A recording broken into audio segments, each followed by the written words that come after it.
prayers, starting on page 1. So again, on page 1 and page 2, we are doing the recitations for generating aspiration, bodhicitta, followed by engagement, bodhicitta. Then we take refuge in the Buddha, Dharma, and Sangha, and again doing it from the motivation of truly and completely benefiting beings. So that is the taking of refuge, and then to benefit beings, we generate the 4 immeasurable minds. And so those are the basic first 4 recitations. Again, if I can have someone, maybe Maurizio or someone, to post the link where you can download these texts that we are going to be using. Basically, we are going to be using 3 texts. One is the opening and the dedication recitations.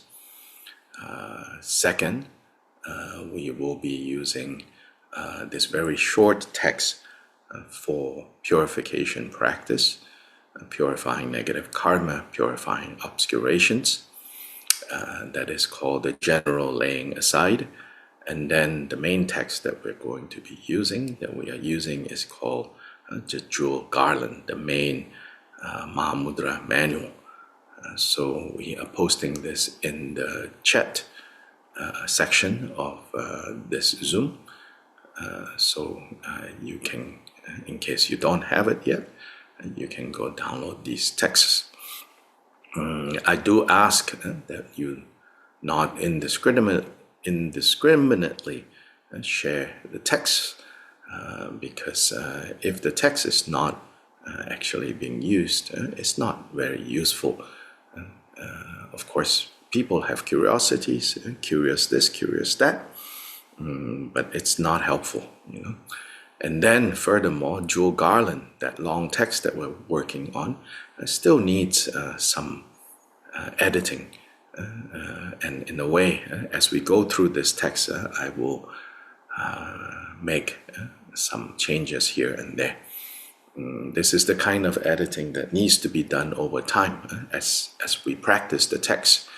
So translation is not just a matter of translating words from word to word, but also, more importantly, translating the meaning and the experience that these words are pointing to. And so we are still going to be working on refining these texts. So page 1 for the recitations. Hold on. Okay, we can start now.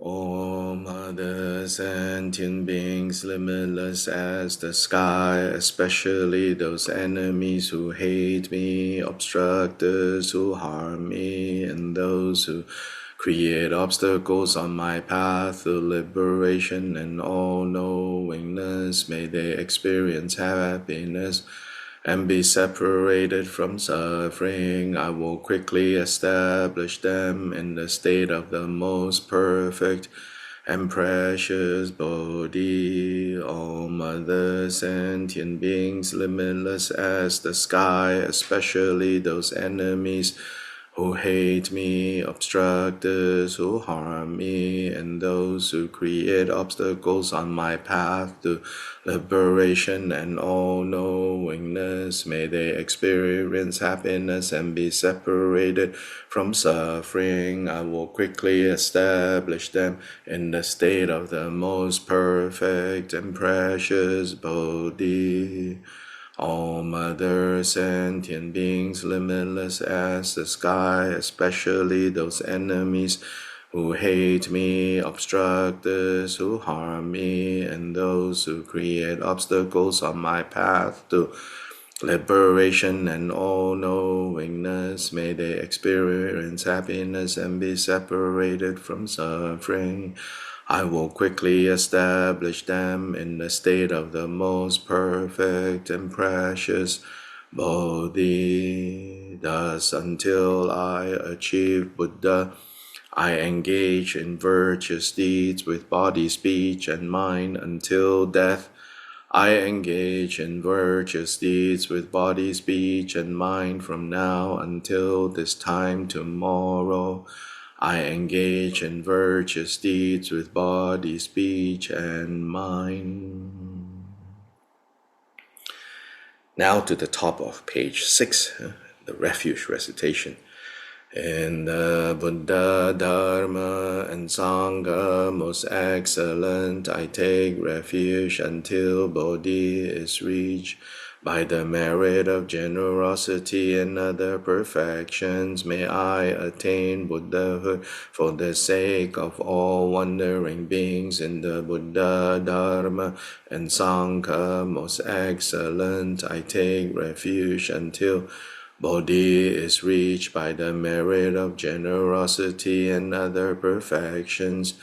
May I attain Buddhahood for the sake of all wandering beings in the Buddha, Dharma, and Sangha. Most excellent, I take refuge until Bodhi is reached by the merit of generosity and other perfections. May I attain Buddhahood for the sake of all wandering beings.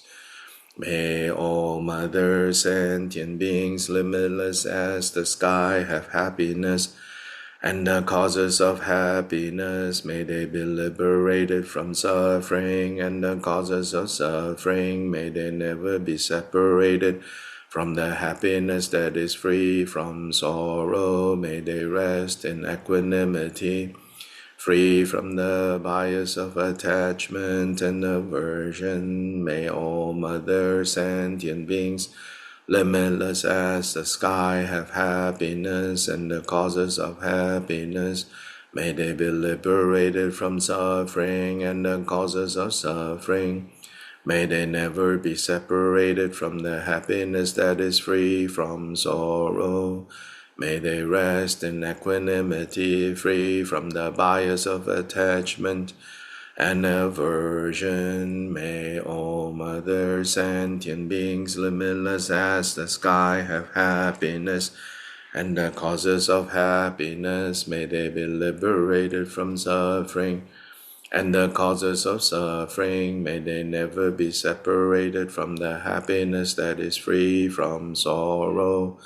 May they rest in equanimity, free from the bias of attachment and aversion. Then continuing on to invoking the presence of the objects of refuge into the space in front of us, and then making the general offerings, making mandala offerings, and doing the sevenfold puja. This is starting on page 7. So for auspiciousness, we are going to recite this section in the original Tibetan. Mostly we do our practices all in English, in the language that most of us can understand to different degrees. And so at least first mind needs to train. Then the ability to also chant in the Tibetan is more like the blessings of the atmosphere, so to say, can also inspire us in that way. Bhajra samaja, bhajra samaja, bhajra samaja. Malu semchen kungi kungkyu chin tude punche mitze jomze la ngonam malu jishin kingyu pe jomden gorje neodru shi su so argyam padyang pushpe dube aloke kende nevede shabda prate jaso ha sa shi bo ju ju shi me to tam Re ra ling shi nin de gem ba de sang je shin la mik te pu wa ye zhou gu nam da shin du zhou pa ra shu jia se wa dan zhou jing sha ba dang jie zi yi rang gu jing su wa ye ke wa chung se da ye ji sa ba tam che su pe chan ju ji ngu.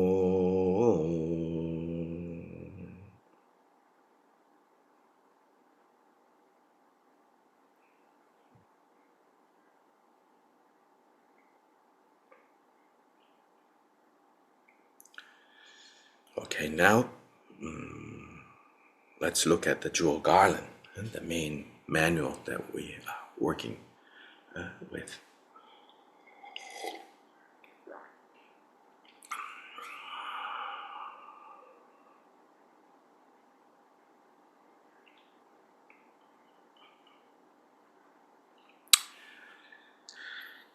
So here, if you look at page 2, so on page 2 in this text it says there are two parts to the preliminaries, the common and the special preliminaries. Regarding the common preliminaries, as presented in this text, they are the instructions for the 100-syllable mantra recitation combined with the visualization of Guru Vajrasattva, flushing out, cleansing, putting aside all the obstructions, all the obscurations. And then there is the mandala offering practice. Then on page 3, there are instructions on how we should sit. On page 3, in a secluded place, sit on a comfortable cushion in Vajra posture. Straighten your spine and place your hands in the gesture of meditative equipoise below the navel. So generally speaking, in Himalayan Tibetan Buddhism, it's right palm on left palm, thumbs touching, and then place below the navel, so that basically these two thumbs, where they are is more or less where your belly button, that level. Gaze at the tip of the nose, so downwards generally, not stare or focus, just gaze. The word gaze, I think we maybe forgot what it means, to gaze down in that direction. Let the tongue lightly touch the upper palate. Leave the teeth and lips in their natural position, and then breathe comfortably.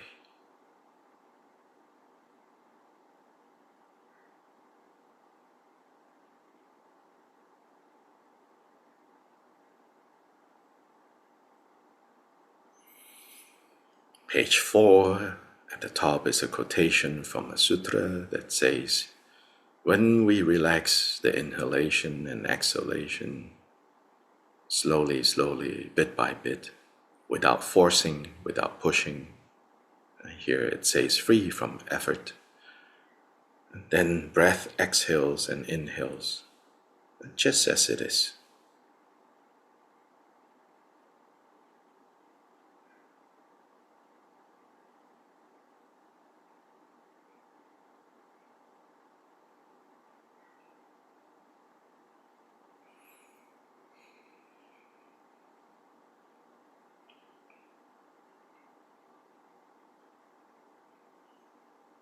Although not identified explicitly as extra preliminaries, the following contemplations are definitely a part of the preliminaries. And so here in this text it says, you should contemplate the difficulty of obtaining the freedoms and advantages that you have in this lifetime. Recognize these freedoms and advantages, rejoice, be encouraged, be inspired that these conditions don't come easily, but we now have these conditions.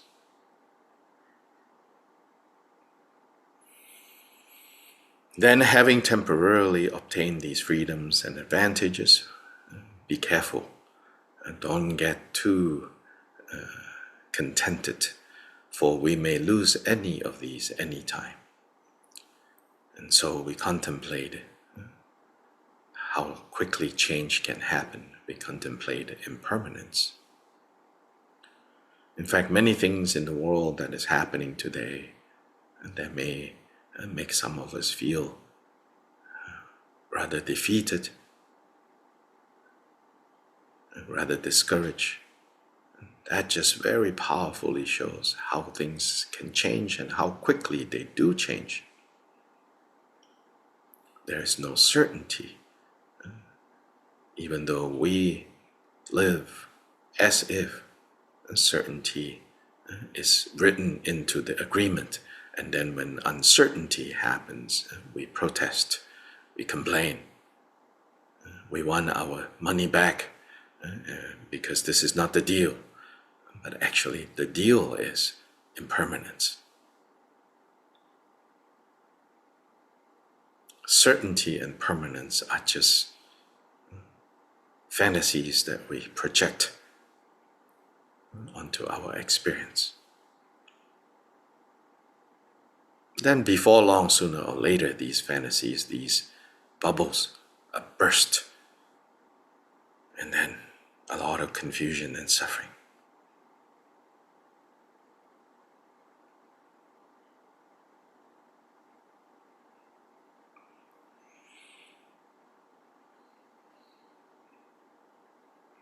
Although things change, although death is real, equally real is karmic cause and effect. So karmic cause and effect tells us that we can choose happiness. We can choose freedom and liberation for ourselves and others. Karmic cause and effect tells us that happiness is within our own reach.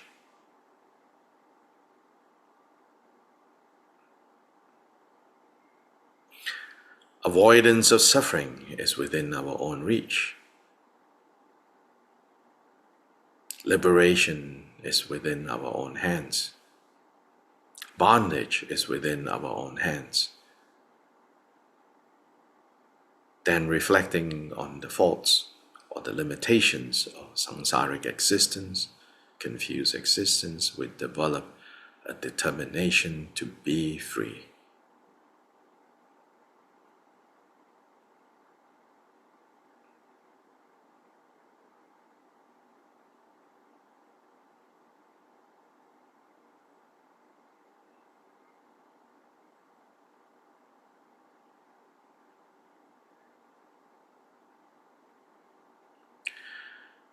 To be liberated and freed from the sufferings of samsara,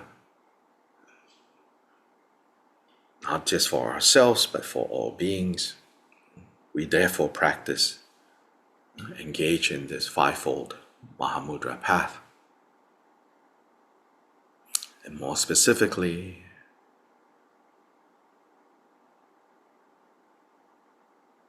as a support practice, as a foundational practice, as that which comes before the main practice, we shall now engage in the cleansing practice of Guru Vajrasattva.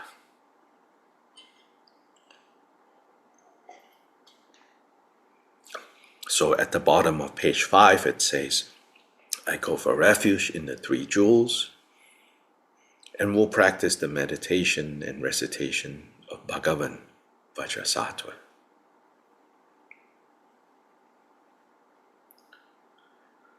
Continuing to sit in the way that we have been sitting, hands in meditation mudra.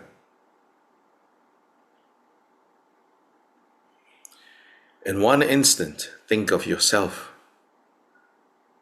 as having the form of the idam, whichever idam, meaning whichever Buddha image, Buddha appearance that speaks to you directly, that inspires you, you appear in the form of that particular Buddha, that particular idam.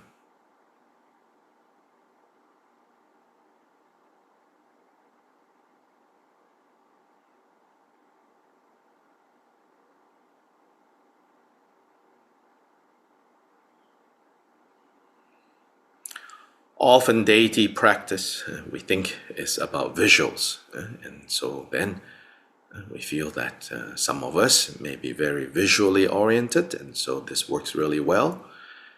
But many of us are not so visually oriented, and we feel a little discouraged that you cannot see this visual image so clearly in your mind. But seeing this visual image clearly in your mind, this practice of visualizing specifically, is just one element in the practice of deity yoga, in the practice of cultivating the idam. To cultivate the idam is to cultivate a way of being in the world, a way of existing in the world, a way of projecting in the world.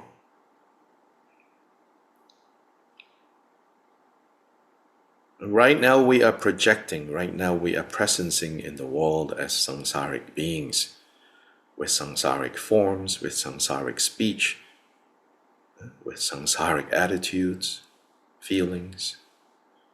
The practice of idam is to break this habit and to project and to become present in the world as Buddha. Since our innate nature is Buddha, therefore the practice of appearing as idam is not a contrived practice.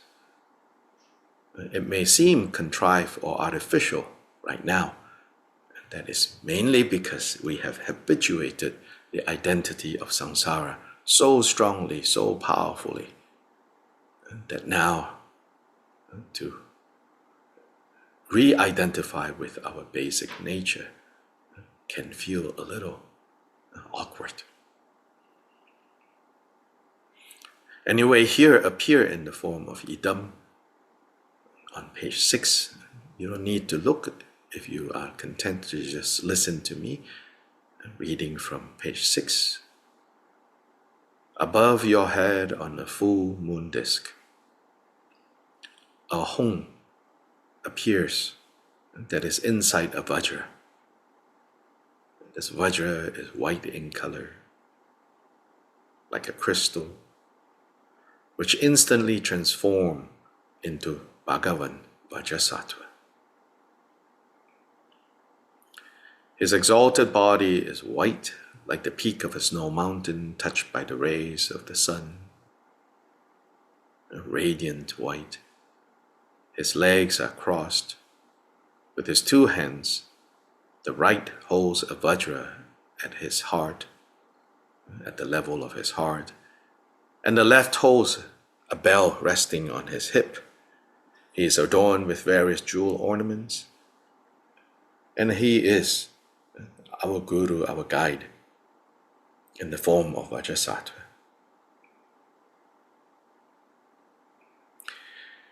In his heart center, in the middle of a moon disk, is a hung surrounded by the 100-syllable mantra.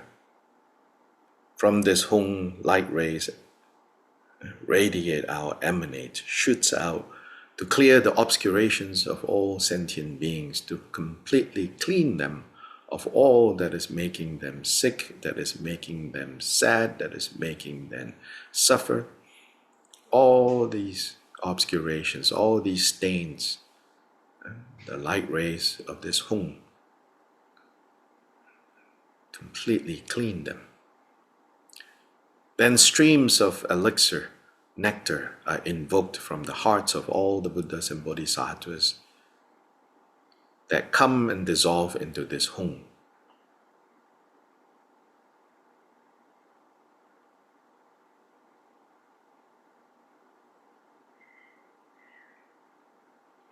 From there, a stream of elixir descends and flows through his body, completely filling the body of Guru Vajrasattva. And this nectar, this elixir that is filling his body, overflows on the top of his crown.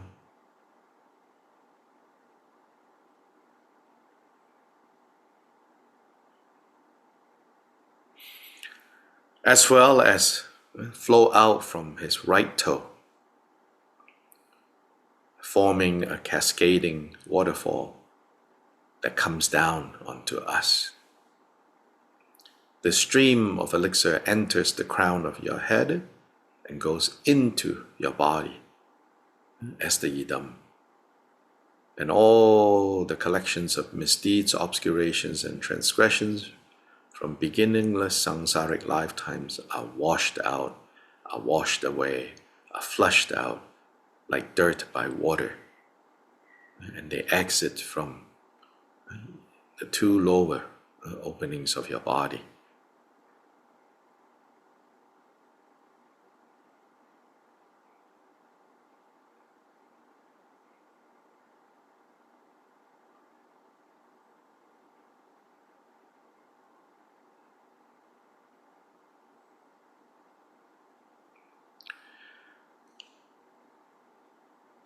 Again, feel that you are now completely filled with elixir, with this nectar, from the very bottom of your toes all the way up to your head.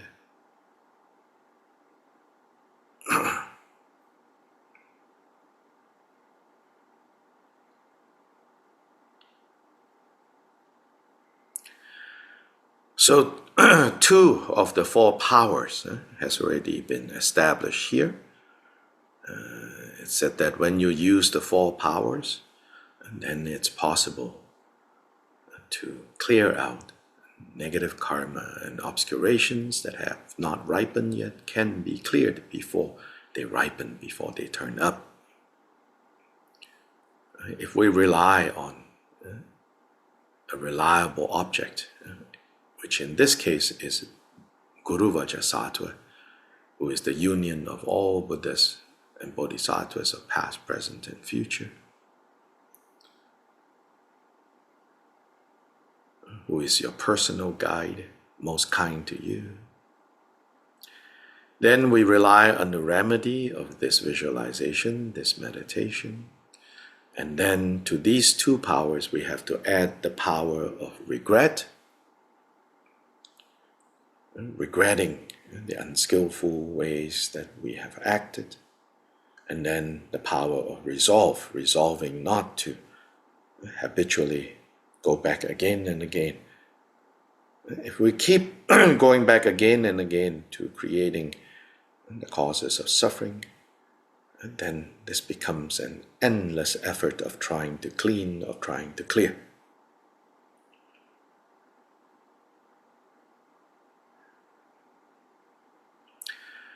Now, as we do this meditation, to put aside, to lay aside all the negative karma, all the obstructions, all the obstacles, all that stands in our way of successfully learning and practicing this Fivefold Mahamudra in particular, anything that stands in the way, we think is now being cleansed, being cleared, and being dissolved.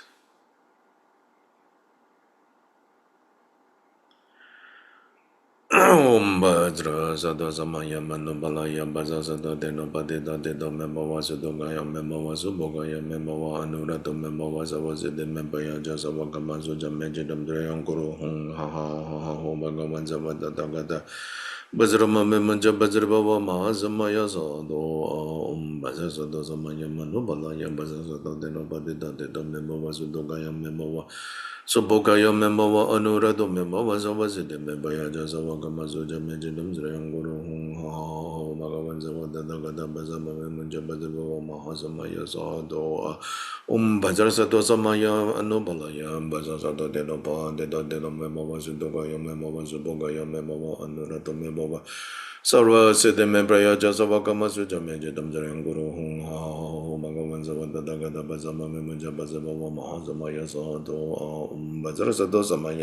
Anubalaya Basasada Denova, Dida de Memowas Duga Memowas Boga Memo, Anurado Memowas was the Membaya Jasavamasu Jamajinam Guru. Ha ha, Magamanzavada Dagada Bazama Memojabezimo Mahazama Yazado, Bazra Sado Zamaya Manubalaya. Pasasado de Nobadida, Dido Memo was Dogaya Memo was Bogaya Memo, Anurato Memo was the Membaya Jasavamasu Jamajinam Guru. Ha ha, Bagabat. Sarvada Dagada Bazama Memojabezimo Mahazama Yazado, Bazra Sadwa Samaya Manubalaya Basasado de Noba, Dida de Memo was Dogaya Memo was Bogaya Memo. Anurado Memo was the Membaya Jasavamasu Jamajinam Guru Hong Ha Ho Bagavan Savadaraga Bazama Memojabezimo Mahazama Yazado. Bazra Sato Samaya Manubalaya Basasada Denoba, Dita de Memo was Suduga Memo was Bogaya Memo, Andura the Memo was about the Memo and Jasavamasu Jame. Chedanzre Anguro Hong Ha Ha O Magaman Savadaraga Bazama Memojabezimo Mahazama Yazado.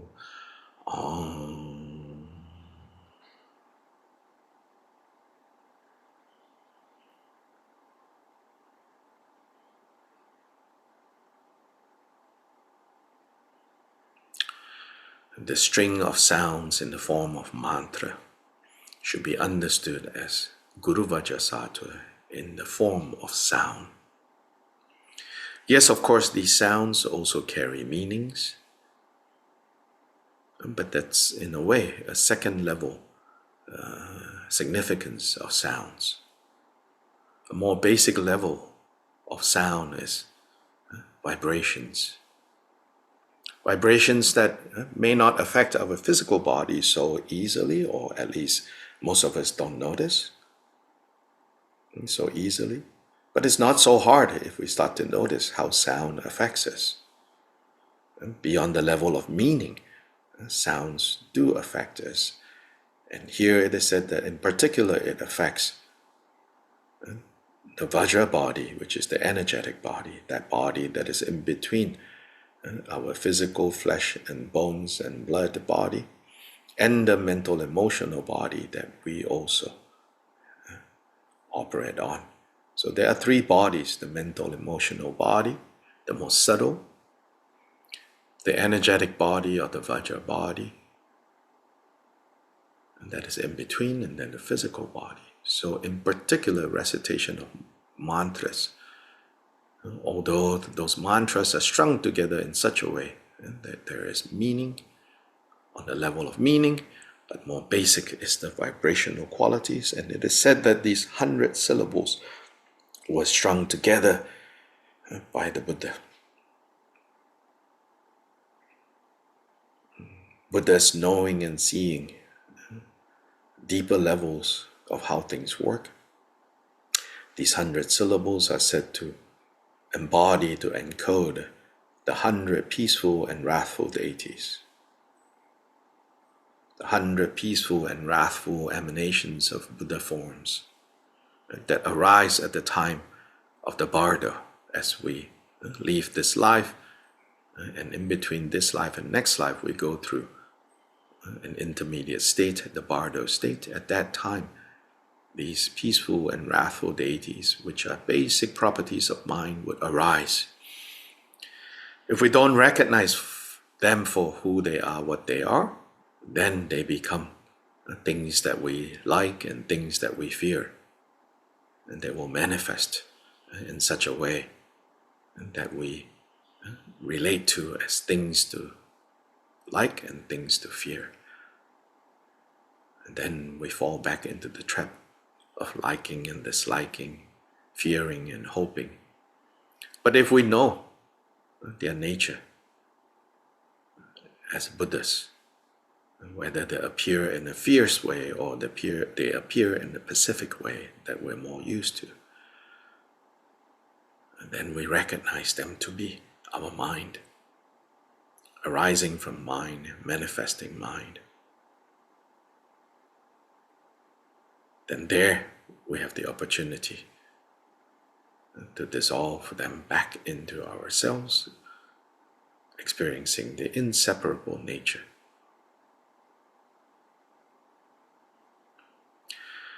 So even though this is a preliminary practice, this preliminary practice has great significance. So try to learn the Vajrasattva 100-syllable mantra. There are some variations for this mantra. In particular, there is one version that ends with the syllables Ah, Hong, Pe. The one that we do ends with Ah, so no Hong, Pe. Just for your information, in case you're searching online for a version of the 100-syllable mantra, the version that we use ends with the syllable Ah.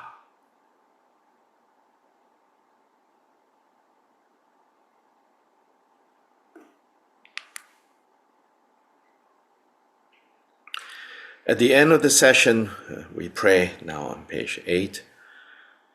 I am ignorant and bewildered. I have transgressed and broken my samayas. O Guru Protector, grant me refuge.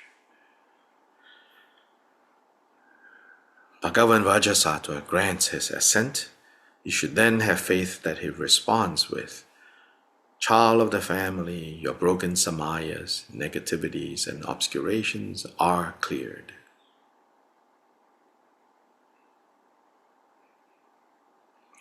Finally, the Bhagavan dissolves into you, becoming inseparable from your own body, speech, and mind. You then rest in meditative equipoise on the meaning of the union of appearance and emptiness.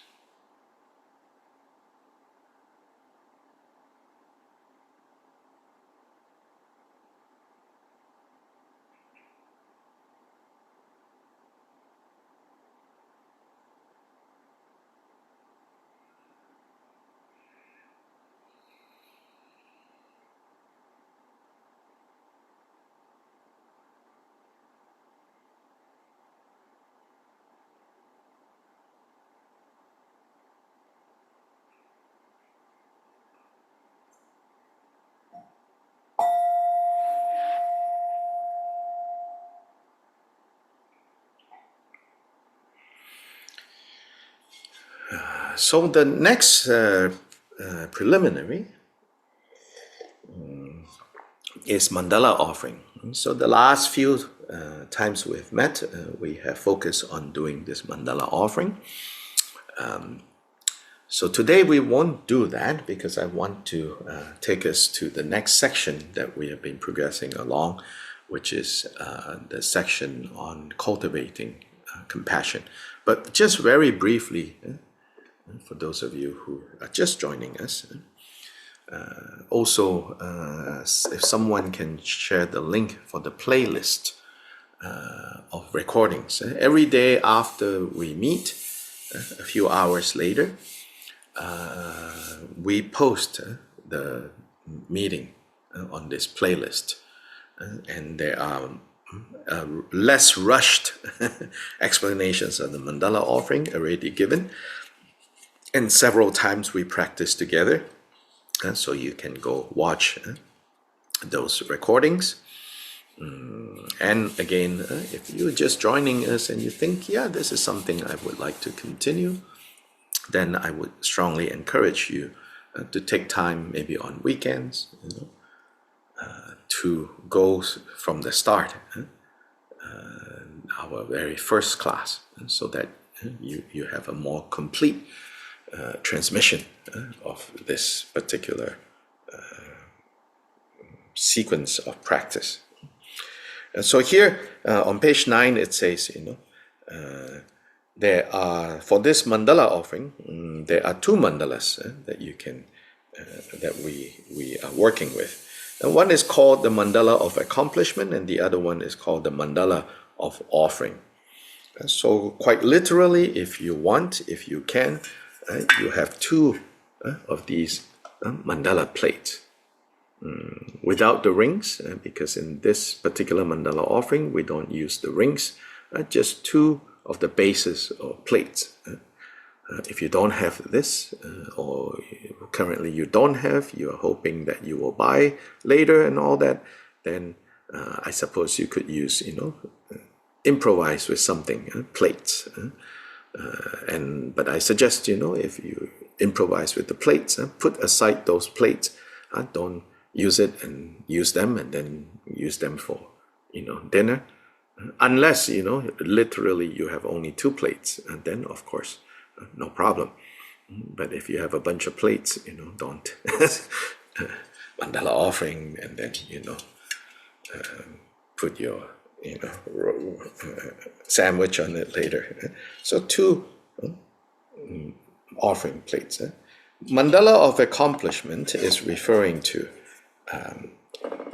that mandala which represents the Buddhas and the Bodhisattvas, Guru, Idam, Buddha, Dharma, Sangha that you're offering to.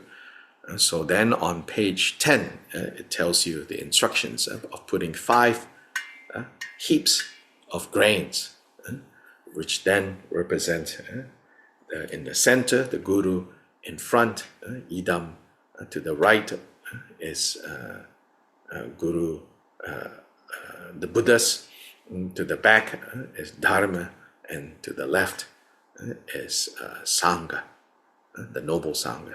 And then you place this in front of you to serve as the support. You could say it's the equivalent of like a statue or tanka representing the deities. But this is done with heaps of rice. You can also do actually with heaps of flower petals. But the tradition in Tibet, because flowers don't come so easily, they use rice grains or barley grains or any kind of grains. 5. Then the next one is the offering mandala, and here again, offering mandala, you also put heaps, and that's on page 11. And so the heaps that you put is again central heap, Mount Meru, then the 4 continents in the 4 directions, the sun and the moon. The sun heap is between the eastern continent and the central Mount Meru. The moon heap is between Mount Meru and the western continent, sun, moon, and then overflowing with all offerings. Then after you have built the basic offering, you turn this so that now it's facing the objects of refuge. And then you do the recitation on page 11 and 12.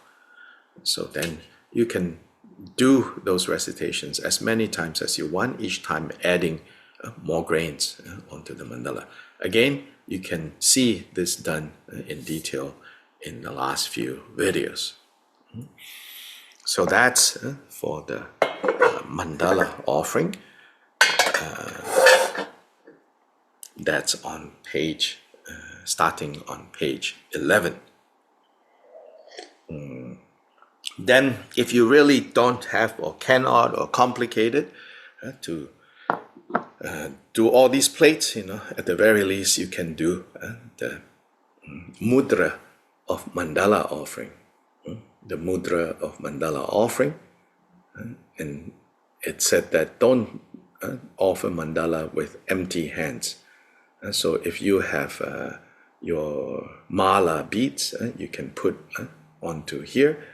If you don't have that, then you can take a few grains, even some of the grains from your mandala offering pile of grains, and put them in the palm of your hands, and then create. Just put them in the palm of your hands and then create the mandala. So bottom of page 11 is the recitation, and we'll do the recitation together and offer mandala in this way.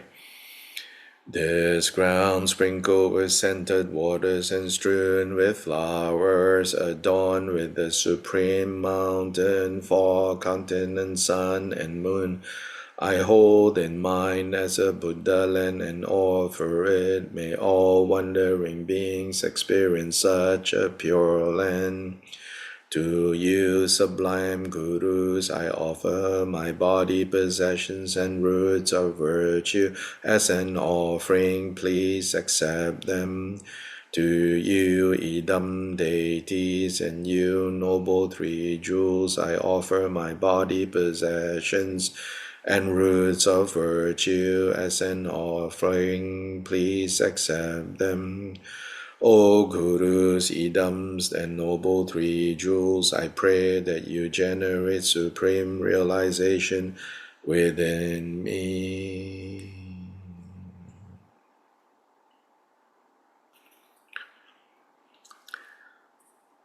At the top of page 13, it says, supplicate in this way many times, and make this offering many times. Then it says, at the end of the session, dissolve the field of accumulation into yourself and rest in the profound meaning of inseparability. After these two common preliminaries, then the next preliminary is called the special preliminary of bodhicitta. Bodhicitta consists of three minds, so to say, blended together. The mind of the heart of loving kindness, the heart of compassion, and the heart of resolving to achieve Buddhahood for the benefit of beings. These are the three. So in a gradual way, in a systematic way, first you cultivate loving kindness. So we covered that the last couple of times, how to cultivate loving kindness. Today we're going to look at cultivating compassion, and that starts on page 18. How to cultivate compassion. So on page 18, second, compassion. Cultivate by thinking, how pitiable are all mother sentient beings as vast as space, especially the enemies who hate me and all of us, the obstructors who harm us, and those who create obstacles to liberation and all-knowingness. And so this is already, we do this very similar recitation at the beginning when we open our practice. So we think, how pitiable all these mother sentient beings that are suffering. And in particular, they suffer because, or we suffer because we create causes of suffering.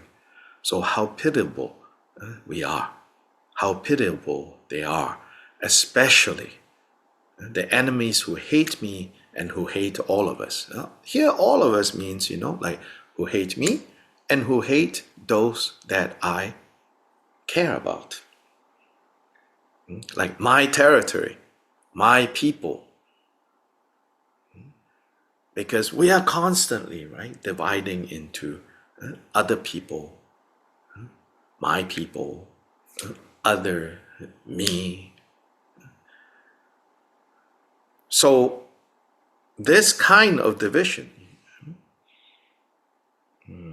blurs, or rather confuses us into, in the interest of protecting me,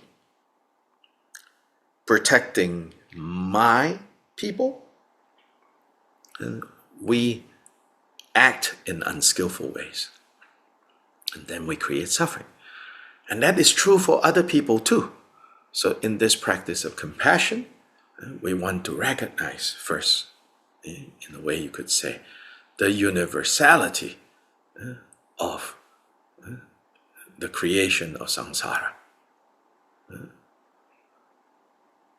It's not that people create samsara especially for you. It feels like that, as if they're chasing around, making samsara for you. No. We're all just stumbling along, doing what we think is right, doing what we think will bring happiness, and then we end up causing suffering. So how pitiable, right? So especially those enemies who hate me, obstruct us, who harm us, and those who create obstacles to liberation and all-knowingness. How pitiable. So the Tibetan word, is expression is Ningje. Ningje literally means compassion, what we would translate as compassion. But when they see, like in day-to-day conversations, when they see someone acting, in foolish ways, acting in harmful ways, and they will say, "Ah, Ningje," which is what this pitiable translates. Ningje, oh, how pitiable. So from the White Lotus of Compassion Sutra, it says, if a bodhisattva, a great being, possesses one quality, then all the qualities of a Buddha will be in their hands. What is that one quality? It is great compassion.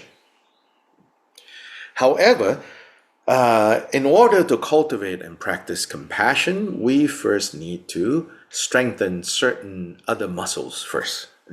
This is said to be the one muscle that if you have this muscle, here it says, right, then all the other qualities of Buddhas can arise, will be within your reach, is in your hands. But we should not hear this and say, oh, yes, I'm going to go practice compassion now. It's interesting why I think we feel in some ways, I don't know if it's true or not, but I think for some of us, between hearing about loving kindness and hearing about compassion, some of us immediately go, yes, compassion, I want to do that. Like loving kindness is maybe less, less heroic, less, inspiring, like compassion. Oh, yes, I want that, But Buddha said, first cultivate loving kindness. In a way, you could say loving kindness is a form of self-compassion. So these days, you hear people talk about self-compassion. Why? Because people are experiencing compassion fatigue. And compassion fatigue, meaning being fatigued by, being exhausted by compassion. Why people suffer from compassion fatigue? Because they do not have the protection of loving kindness. And so we practice first loving kindness. The ability to summon, you could say, to call loving kindness to arrive here, like the way a magician waves his wand, and then magic power comes. Ability to radiate loving kindness. When you radiate loving kindness, actually no subject, no object, you're just radiating. And when you're radiating loving kindness, it's a force field of wellness. It's a force field of health. Outer, inner, secret health comes from this metta. So you want to really focus on developing this ability to summon metta, summon maitri at will.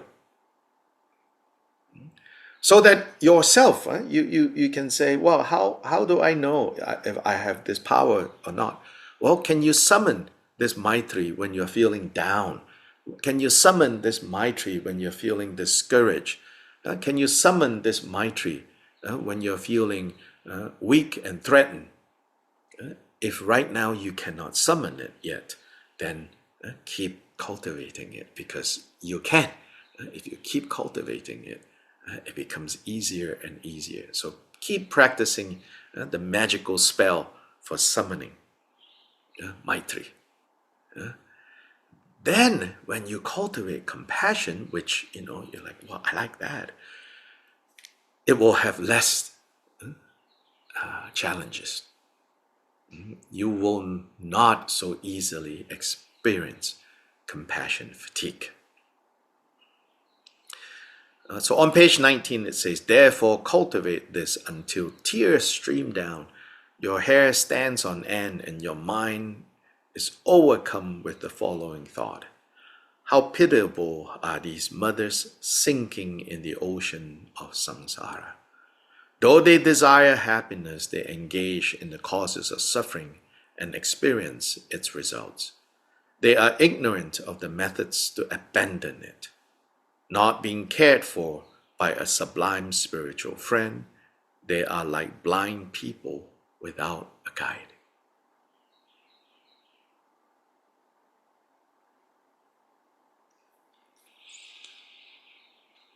So these are the words given in this manual for us to reflect on again and again and again.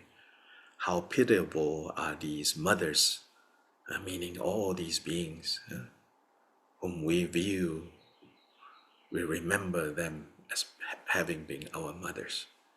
How pitiable are these mothers sinking in the ocean of samsara. Though they desire happiness, they engage in the causes of suffering and experience its results. They are ignorant of the methods. They don't know how to be free from these causes of suffering. And not being cared for by a sublime spiritual friend, they are like blind people without a guide. They are protectorless, they are guideless. How pitiable it is. So then, recognizing this, you wish for them to be free from suffering and the causes of suffering. May they be free from suffering. May they be free from the causes of suffering. May they be free from harm. May they be free from danger. Principally the harm and danger that they bring upon themselves, that we bring upon ourselves. So to meditate, to cultivate karuna. English word compassion can mean some other things, but to cultivate karuna, we have to deeply also understand Buddha's teachings on cause and effect, karmic cause and effect. Otherwise, you think you're cultivating karuna, but it's just getting more emotional without any clear seeing. With clear seeing, there's no compassion fatigue.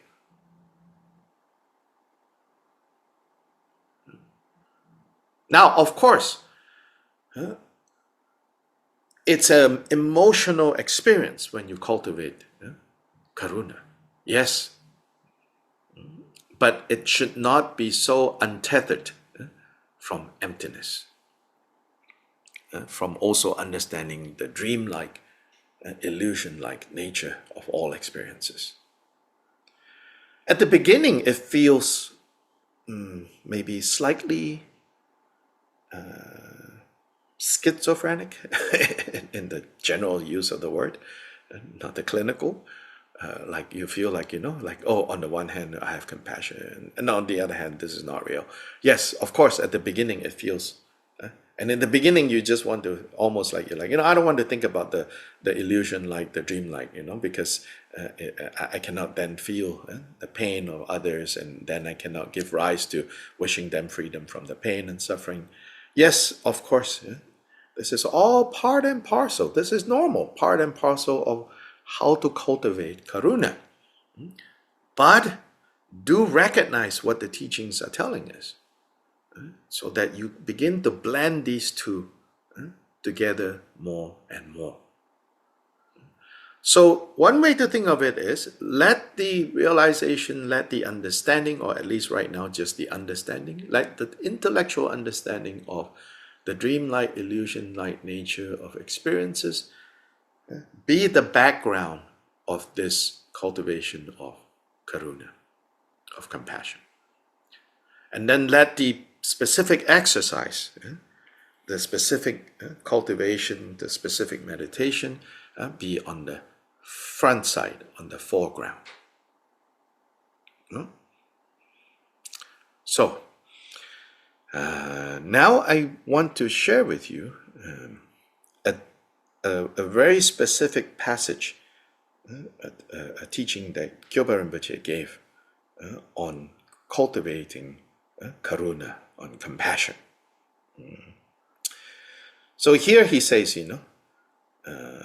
if you practice the body, speech, and mind true core in the style of secret mantra, then it is not difficult for compassion, for karuna to arise. And so he calls this the body, speech, and mind true core. So true core, if you Google true core, Trulkor, what you'll find is basically yogic exercises, physical yogic exercises. Those are what's normally called true core.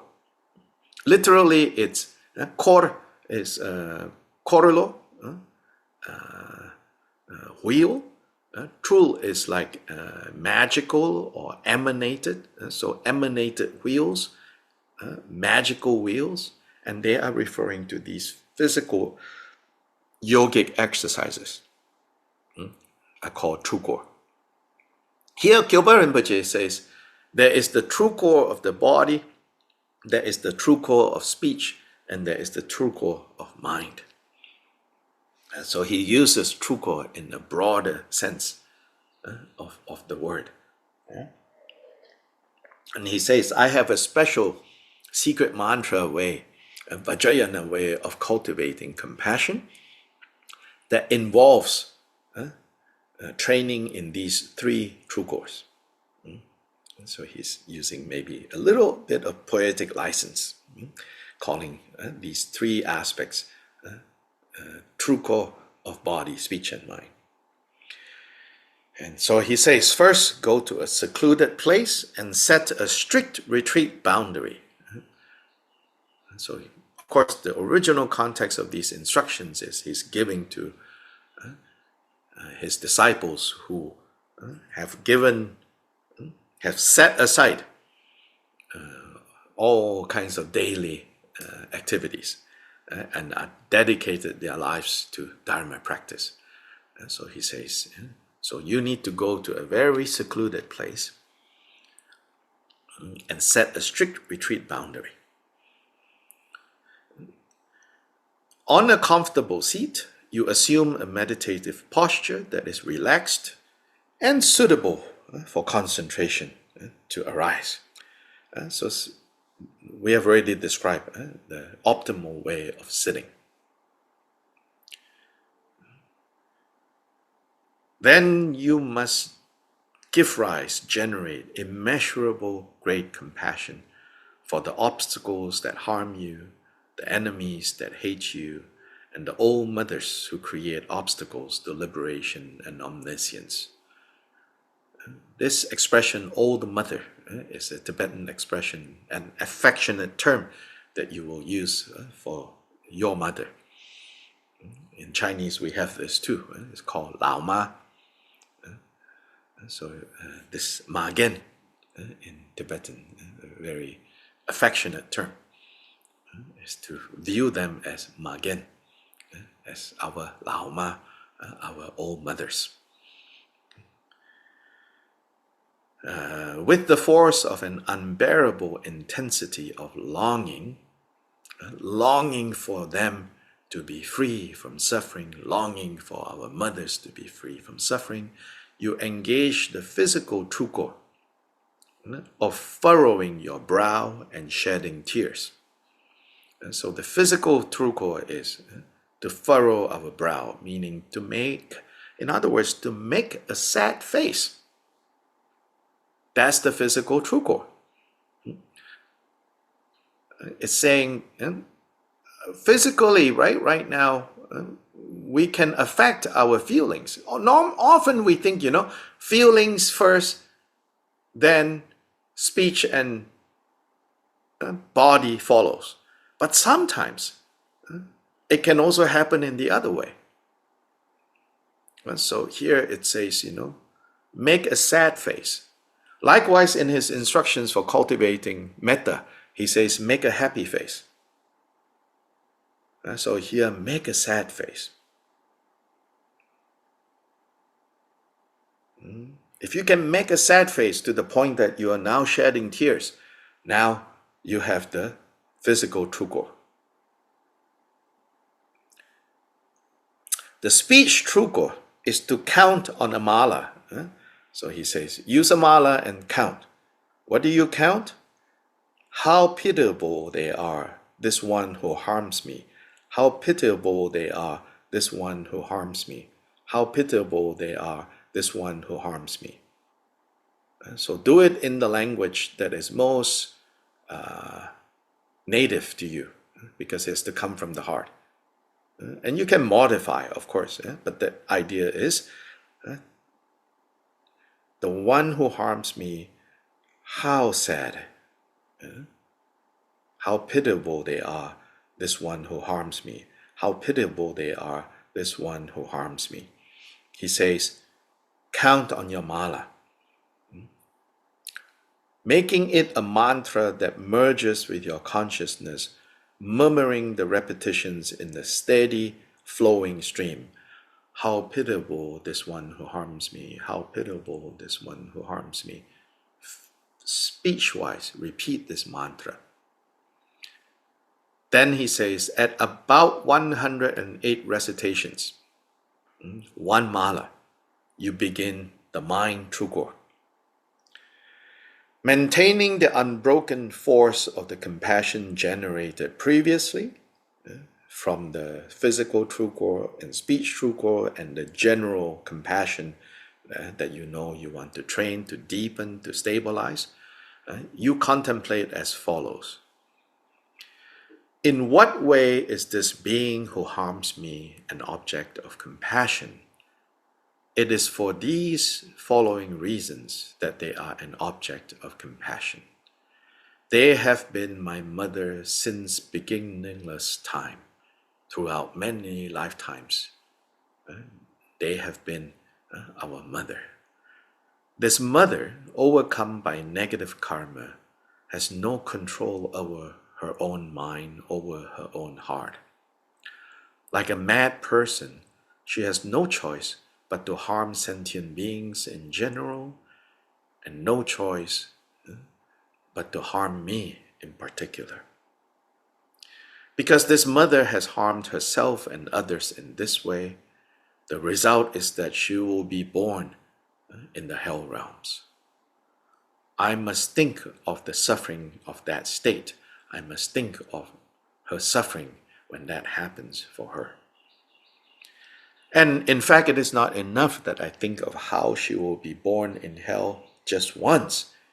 I must think of all the suffering that she will endure while wandering endlessly throughout all of samsara. For this mother tormented by such suffering, there is no other refuge or source of hope apart from me, her only child. Apart from me, her only child. You reflect like that.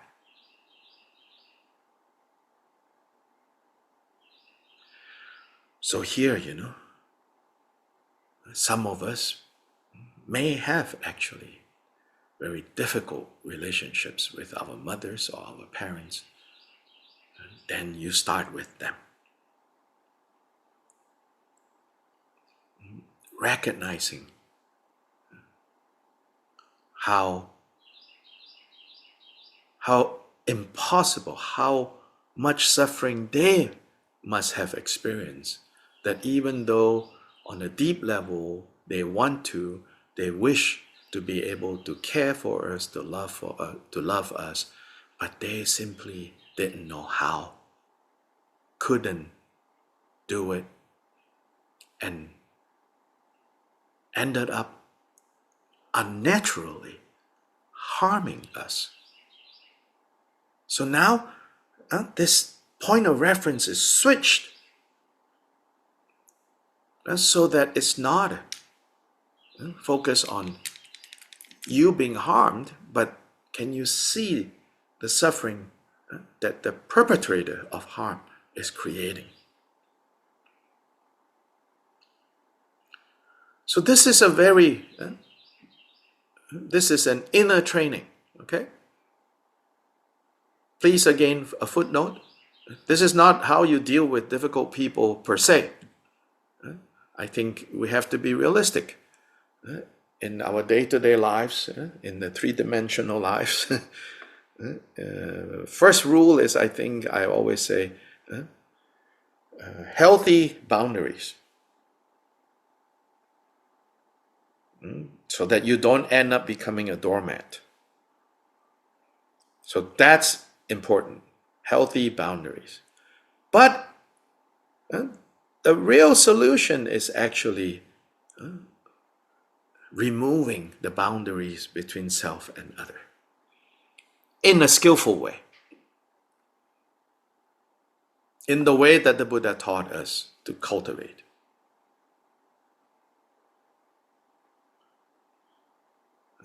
Both.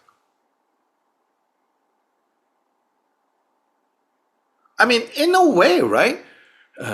You look at these instructions, and if you don't understand, and that's why sometimes it's said, we should not give these teachings openly, randomly, because it's liable to cause misunderstanding, and what could otherwise be very helpful to someone, because they're not ready to understand this, it may backfire, and what's potentially medicine, you have caused them to cast out. So, or worse, what's potentially medicine, they may take it in the wrong way, and then it doesn't work as medicine.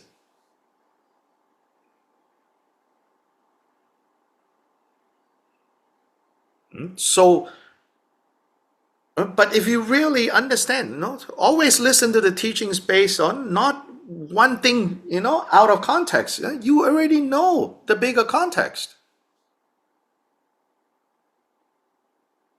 I think often, we listen to teachings as if it's a vacuum. No, it's not, right? Everything, that's why Kyoba Rinpoche says, every dharma is to be practiced in a comprehensive way, in a holistic way. So this teaching about compassion, how we cultivate this. If you misunderstand what's said here, it's like it's the fashionable thing we talk about. Some people talk about in English among certain circles, this expression, gaslighting someone, making them doubt their sanity. In a way, if you look at this, you say, oh, this is, I mean, if you are unfriendly to the Dharma, and you want to write an expose about, abusive Buddhist communities, oh, yes, you can zoom in on this teaching and say, look, they brainwash their people.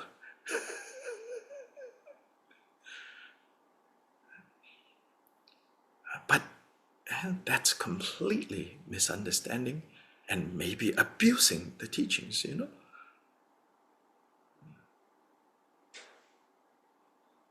But if you practice this, it's very powerful. I see a hand, yes. I think the thing about understanding the fact that people don't have choices, we're always talking about they've got a choice, but in fact, they really don't. And if we understand that, then we can really forgive people. Yes. Otherwise, if you don't, you can say you forgive, but yes. you really don't. We don't. Something that's stuck. Yeah. We may say we forgive just to get it out of the way, It's really wonderful teaching. Yeah. I was sharing, one quote, from some series. It says,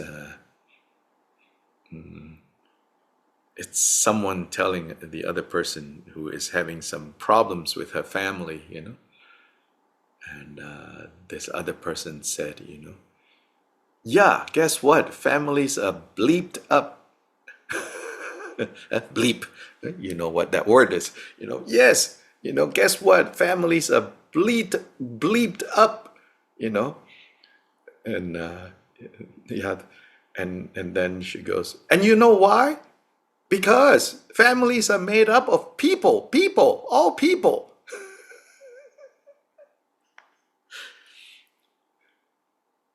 Families are made up of people, and that's why families are bleeped up. And this is really the very roots of compassion. So you could substitute, family, workplace, anywhere that you find you go, this is so bleeped up. This is so messed up, you know.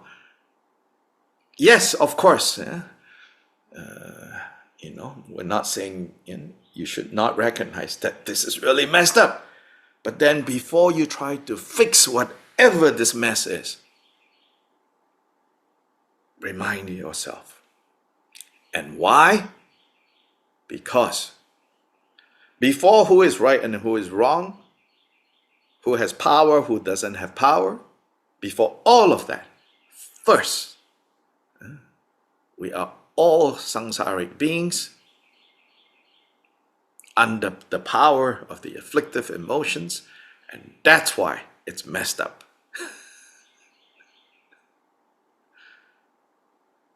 Then it's possible, it's more likely that actually the mess can be solved.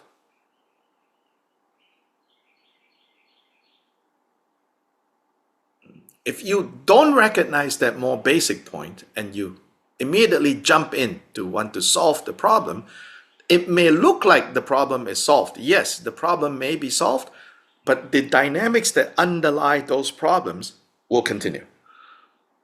Just waiting for another occasion when the conditions all come together, again the mess turns up.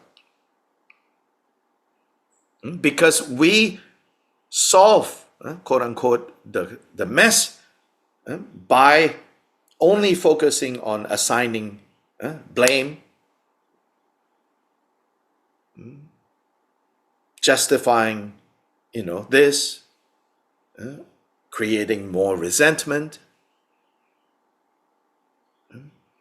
But before that, start with, we're all messed up. Yeah? With the cultivating metta, we are all Buddhas in a way. So these two have to work hand in hand. That happiness is innate to us. And so we radiate that. Suffering is not part of us. But in order to be free from that suffering, we have to see the nuts and bolts of how suffering, though not part of us, artificially has turned up. So this is this meditation. Now I want to share with you this passage that I read so that you can practice this. It's not in our main text. So let's see, a way to do this.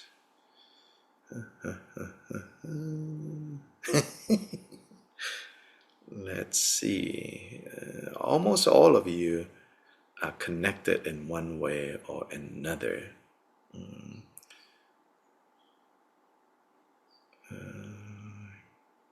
Can I get someone to volunteer their WhatsApp contact number? And then every one of you here, right now, before you forget, send a message to that number. Then we will create a group. I promise you to not have a lot of chit-chat going on that group. We may even turn off group chat, but you can contact directly the administrator. This is just strictly to communications for this daily group. Is there anyone who can collect? Yeah, Daniela, can you put your contact on the chat? And then Daniela is going to create Of course. En No, la RK. in Mexico City.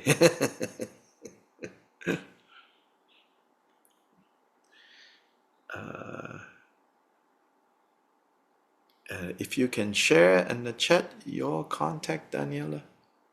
I don't see you in the chat. I can not send a message in the chat. Sorry. Oh, really? I What? don't know why chat disabilitated. Did we Ready. disable chat for everyone? Yeah, ready. I think Actually, no, here it says everyone. ready. Yeah. Oh, yeah, you got it. Yeah.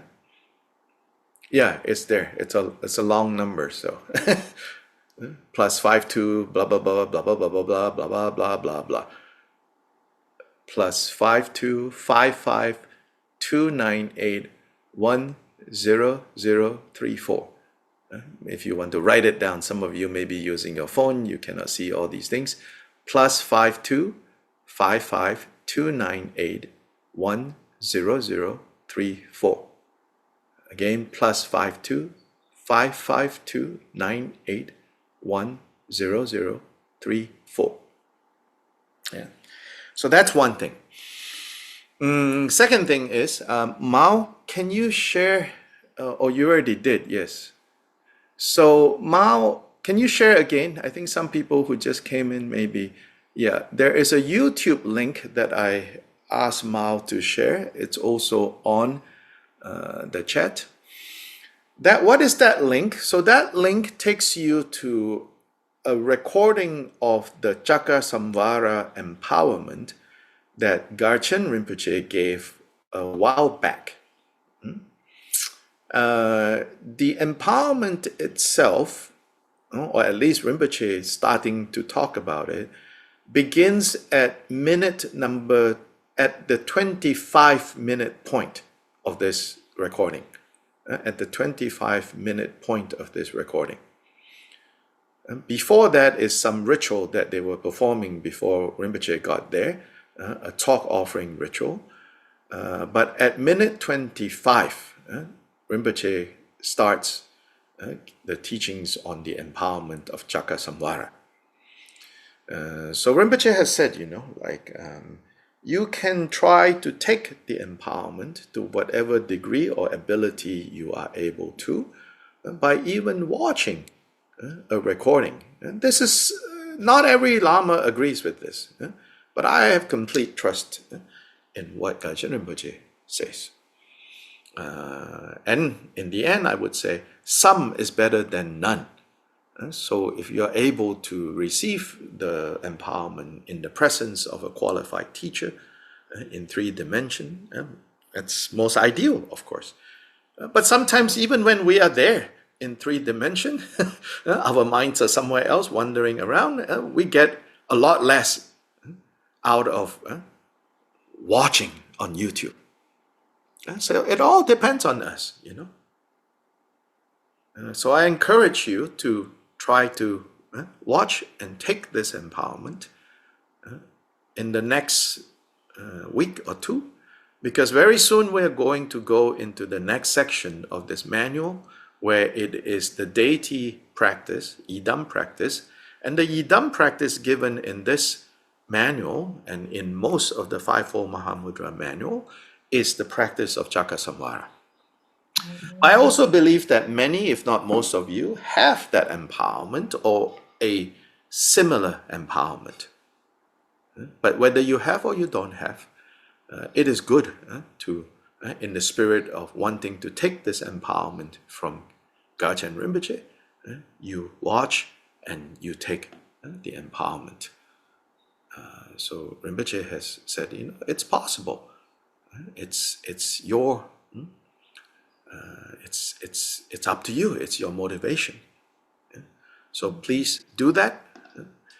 Then actually the next 3 mornings we will not meet because I'm going to be on the road in the time zone and also uncertainty of where I'm staying, things like that. So next 3 mornings we're not meeting. I recommend, if you don't want to break your regular schedule, you should watch the recordings. You should watch the recordings that we have done, or you can watch the empowerment. The empowerment is about 2.5 hours. It is best to kind of do it all in a go, but if you cannot, then you cannot, of course. So the next 3 mornings, maybe yourself, you can go watch and take the empowerment, or go watch one of the recordings from before, the ones that you have not, you were not able to participate, or the ones that you want to refresh. So we will end now with dedication.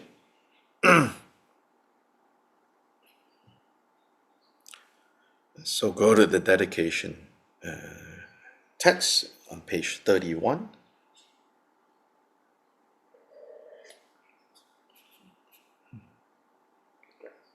The YouTube, the link right there. Somebody asked, what is the title? It's impossible with titles to find. You'll end up finding something else. We already found for you the link. There. Click that link. There are so many things on YouTube with similar names. You'll end up somewhere else. So click that link. Copy that link. Yeah.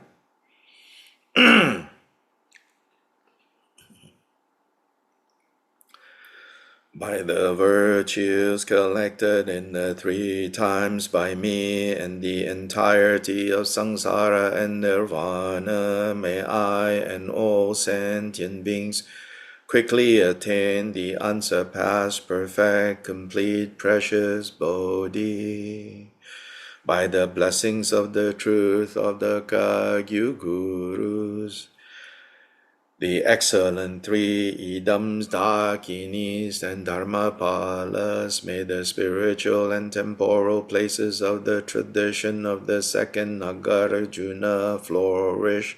Whatever harmful, discordant faults may arise, may they be pacified, and may there be abundant prosperity and happiness. May the teachings of the great Drikung Paratna Shri, the all-knowing Dharma Lord, Master of interdependence, continue to increase through study, practice, contemplation, and meditation until the end of samsara.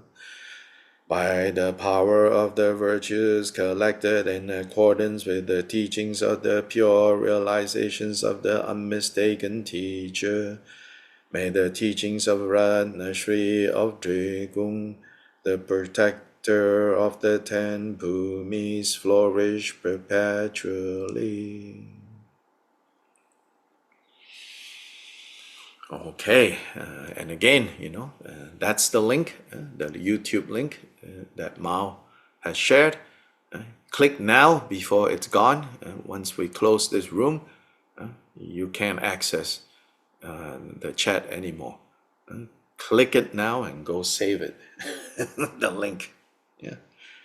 In any case, if you send your WhatsApp contact to Daniela, she will add you to this group, and then we will also share on that WhatsApp. So that WhatsApp group, as I said, you will not have the ability to chat with everyone.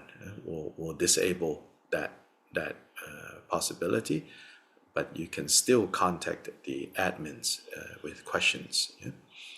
So you'll have a good day, and I will see you. Oh, Monday, I'm still at airports next Monday. Tuesday, I will see you next Tuesday. Yeah. So see you next Tuesday. So please try to continue to be regular and consistent with this. It's easier if you don't get distracted. Then go listen to past recordings. Okay. Thank you. Thank you. Thank you. Yeah. Gracias, Dr. Lai. Thank you. Muchas gracias. Muchas gracias. Thank you, Dr. Lai. Gracias. Thank you. Thank you, Dr. Lai.